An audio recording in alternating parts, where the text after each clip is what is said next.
Welcome to Risky Business. I'm Kathy Kaler. And I'm Bliss Landon Welcome to this episode of Risky Business.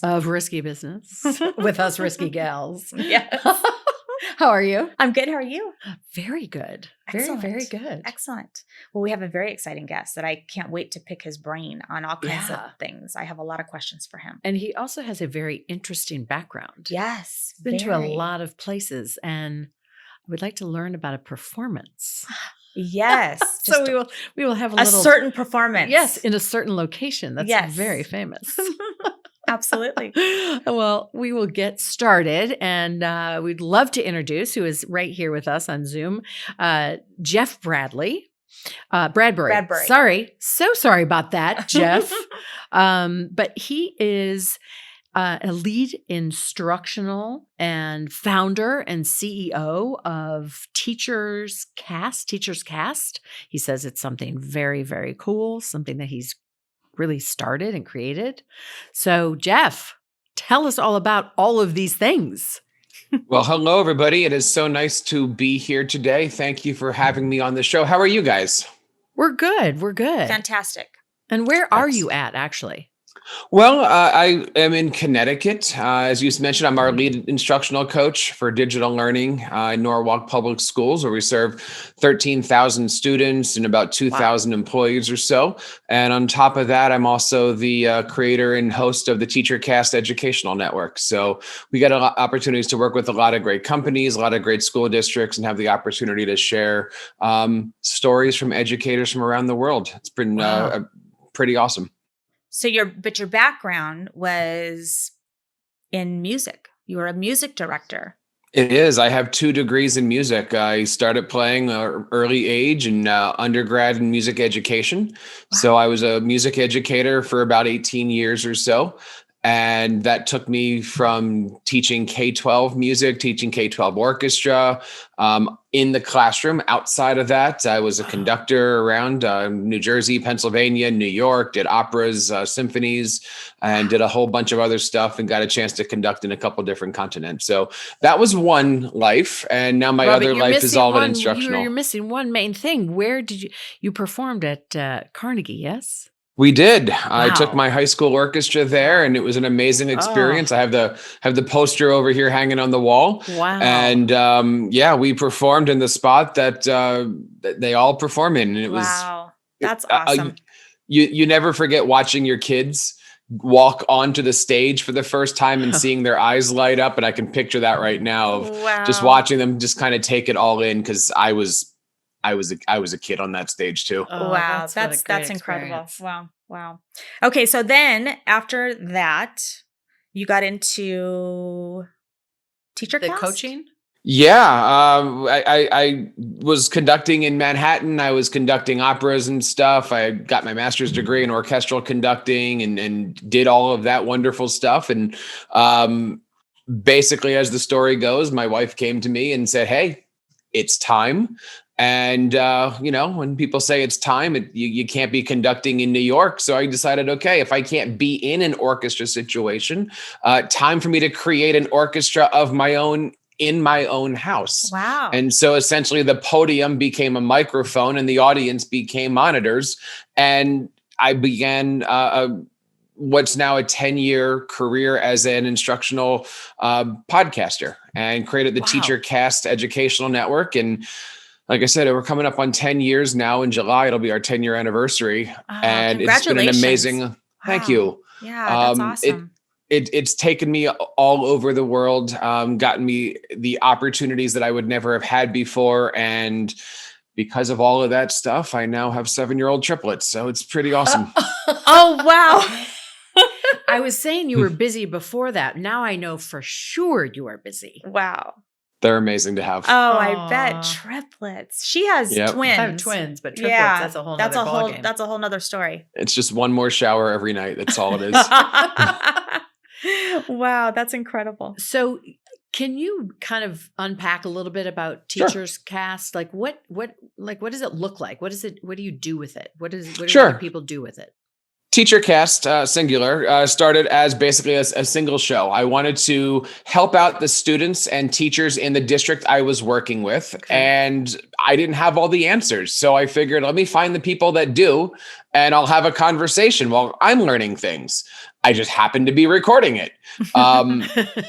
Go back, this was 10 years. There wasn't a lot of stuff out there in the world of podcasting, right? Especially educational podcasting. Right.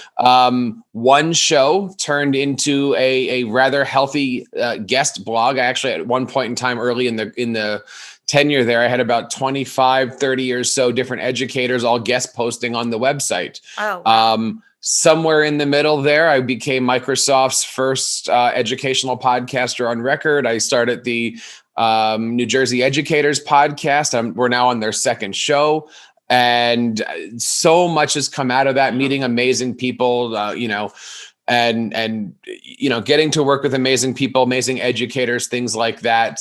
Because of the kids being 25-week preemies and getting to live literally in 2 NICUs in 2 different states. Wow. That afforded me the opportunity to share that story as a TED Talk.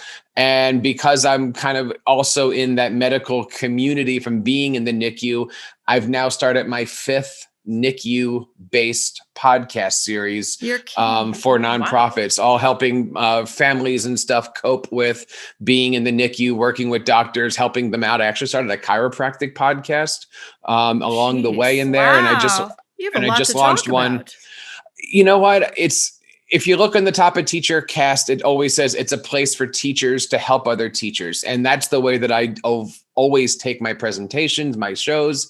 It is a place where we're going to come together and just say, what can we do to help out whoever happens to be listening? Oh, that's so cool. So it's not educational teachers. It's not just that. It's any teacher who can teach anything to anybody. We're all educators. Exactly. We're all educators. Yeah, we all know something about something that we can help somebody else with. Right. So I think if you look under iTunes, I probably am up to 15 different shows that I've done over the last little bit. So you name the topic, I can talk about it. I'm having fun with it. That's awesome. That's awesome. Really great. Well, I have a question for you because you are also an instructional coach for digital learning. So the reason why we really had you on here was to talk about how you help school districts decide what learning device they should use. I mean, what are the questions you have listed that there's 5 things a director of technology should look for when choosing a device for coverage for that device and coverage for that device. So what are the things that you recommend a school district look for when choosing their learning device? Well, over the last 10 years, I've had the opportunity to help out dozens of school districts, not only in the classroom, but on the classroom.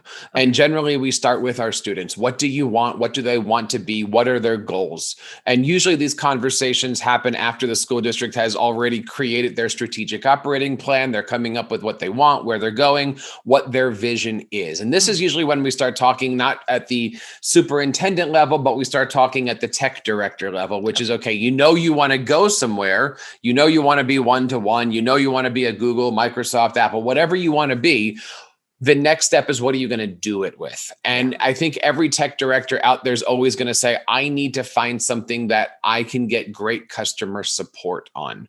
Because you could have the best devices, but if no one's going to pick up the phone and answer the questions, if the website doesn't have the answers that I need, I can't do anything with it. You could have the best widget, but if I can't talk to the widget creator, it doesn't work. And I say the same thing on the coaching side when I work with the ed tech vendors. If you're not able to pick up a phone or have a live chat, especially nowadays, those 24/7 chats are wonderful. I can't recommend purchasing your application, your hardware, whatever. I mean, I work with school districts that have hundreds and, sometimes 300,000 students. Wow. They need to have vendors out there that are quick on the phone, able to give tech support and be able to troubleshoot, help out on call, both with the hardware and the software connections. It's the most important thing anybody can have is a friend in this world. And so that's why for number one, I always say customer service is number one. Okay. And what's number 2? Number two is always having the right features, right? Does my vision for my school district match up with this? We're working right now on a school district that I'm working with, and they've got a vision for creating that classroom for tomorrow. What are they looking for? Do they want a camera that has a base that swivels on its own, or do they want a camera that you put a phone on because the teacher is going to bring their own device in? Well, depending on what direction you want your school district to go to, that's going to help me make the decision between what hardware I want. The other thing is the accessibility. So it's kind of a 2A and 2B here is I need the features, but I also need to make sure that whatever I have is available. Give you a good example. Many school districts right now are Google schools, and Google's a wonderful product. I'm a Google trainer. I drink the Google Kool-Aid. But they're also got a lot of students who have multiple languages, and they have to support a population that is running in multiple languages, sometimes 5 or 6 multiple languages. Well, did you know that PowerPoint can actually take a presentation that you're doing, get your voice, and live translate to 106 languages on the spot while the teacher's giving the presentation? Did not know that. I had no idea. No idea. Pick one, right? So if you're in a district that has a diverse population, it's not, I like this better. It's my population needs to be able to, because I can do one of two things. I can pay for translators to walk into every classroom, or I could use PowerPoint versus Google Slides. Now, one's not saying one's better than the next, but my goodness, feature sets like that are making it easy for teachers to do their job, and also are accessible, are the next big thing, right? So how do you use that? That's where your customer service comes in, and so everything just kind of goes in there together. Wow. Interesting. Okay. Is there number 3? Sure. Kind of going within the same thing here, making sure that it's student and safe. Right. We all talk about COPA. We all talk about FERPA. Over the last year, I've had an opportunity to work with an amazing educational video company. And the first thing that we started talking about when they brought me on and we were redesigning their website is, are you COPA and FERPA compliant? And they said, I think so. And I said, that's not the right answer. You either know you need or you're to not. Either say yes or no. And they looked into it and they said, yes, we are COPA and FERPA. And I said, okay, that's going to be the top thing on the masthead right underneath of your name, because you need to say, we are the number one COPA and FERPA video thing for students. I don't care whatever else you're selling. I'm interested in you now. Right. But if I have to look for that, I don't have time. So, if you want to make sure student safety, student security, going back to the 2 biggies, the one that starts with a G and the one that starts with an M, there's a lot of questions in there about those things. What applications, for instance, are a part of the Google for Education suite versus just a general Google product? And recently there was a couple issues with a mapping application, because anybody can open up a mapping application and have it say, here I am. Well, you're no longer COPA compliant if I can track down every student in your school district. You're right. We were just talking about that. Yeah. So these are all things that go back to, how do I find the answers? Well, I need number 1, which is customer service. Oh, okay. Yeah. Yeah. So everything kind of goes together there. And then the last thing here is the integrations. If I'm going to be buying a hardware solution, a software solution, anything, does it work with the environment that I currently have available? Mm-hmm. Is it going into ClassLink? Is it going into one of those other, my learning management system? Is it Google Classroom compliant? Does it work with Teams? Many groups have worked with me over the last little bit. And that's the second question I always ask. The first one is COPA FERPA. The second one is, does it work with my school? Because if it doesn't, again, I can't sell it to my district. I can't sell it to my teachers. And if it's 2022 and you're not connecting into Google Classroom or Teams or some kind of learning management system, you got more work to do. And so these are all the little things here of making sure that it's safe, making sure that it's accessible, making sure that you've got the right feature sets, making sure that I can sell it, right? Because really that number 5 thing is, how well can I sell this to my teachers? We've all heard of the stories where I hear this one constantly. It's the end of the year. A district has a bunch of money to spend and they go out and they buy 5 jam boards, which if you don't know are like $3,000 to $5,000 things. Well, now you have to sell this $20,000 purchase to your teachers. Yeah. And, all they're looking at is, dude, you spent 20 grand when we need books. Right. Those kind of conversations. That's what I was going to ask you about was budget really plays into these decisions too, right? Because they may want all these features and for things to be compatible with what they already have, but if their budget doesn't warrant that device, then you got to go to plan B, right? Because budget plays a big part of it. They have to be able to pay for that. You do. And one application that does many things is not always as good as many applications that does one thing. You always have to figure out where it is. It really does come down to the customer service. Microsoft, as an example, is very amazing to work with because their education department is one of the 5 pillars of Microsoft. Microsoft's motto, I think, is something like empower every educator to do awesome stuff every single day or something like that. When a school district reaches out and says, we need these things, Microsoft listens, and Google does too.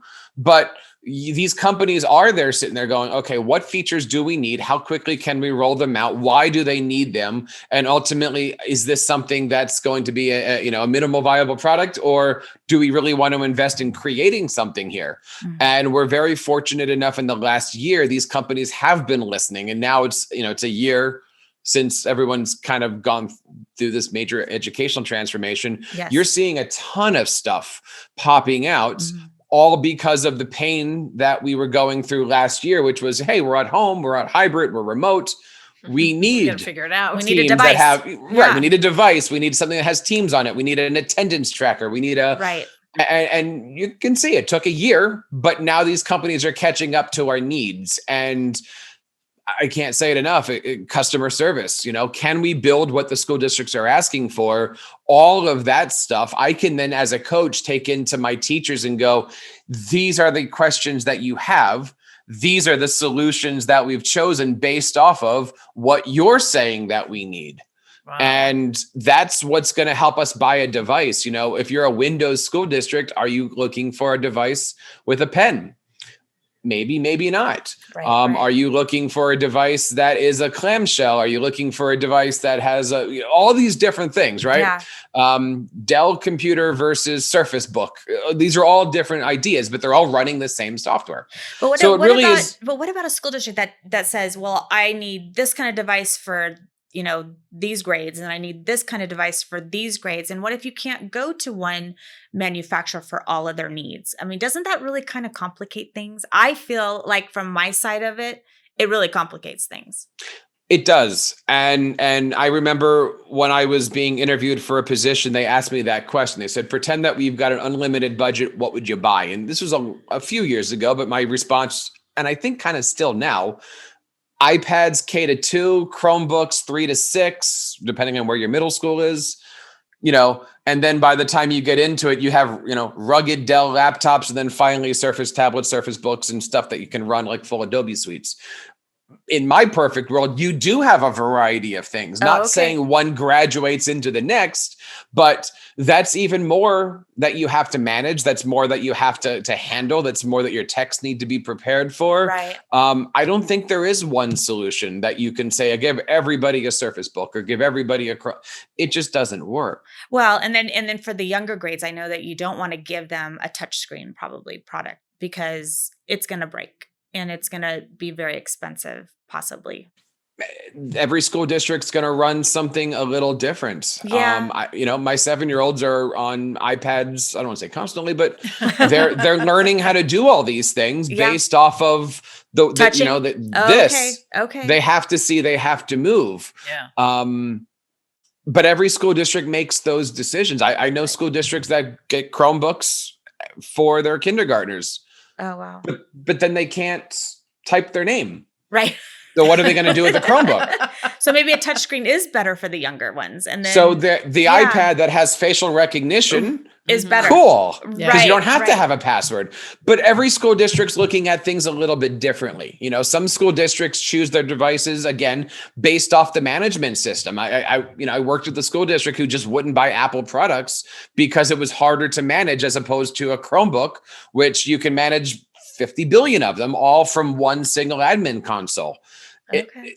Every school district and every tech director has a different set of needs. And I find that real budget aside, it's based off of how many tech supports do they have. I worked in a school district where there was 3 for the entire district. And I'm fortunate enough to be in an amazing school district where we have like 15 or something like that. Wow. Oh, so, but we have 25 buildings. So you need to have a lot of people running around. Right. Yeah.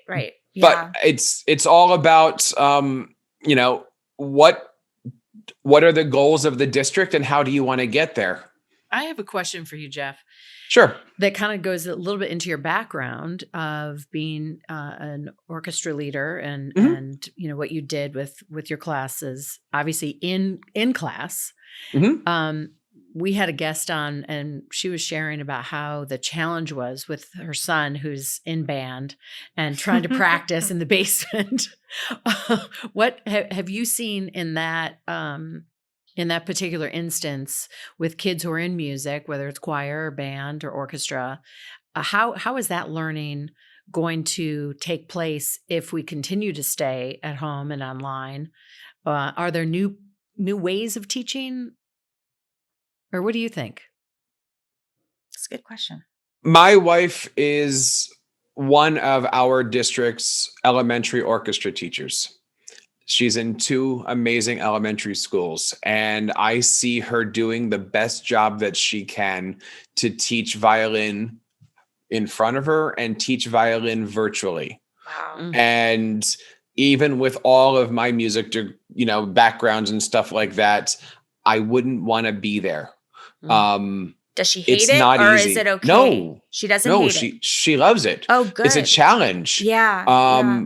It is the challenge. And I we work together, of course, we have the music background and, we help each other out with that stuff, but it's not easy. You've got a 3rd grader who doesn't know anything, has been virtual the entire time, and their strings are horribly out of tune.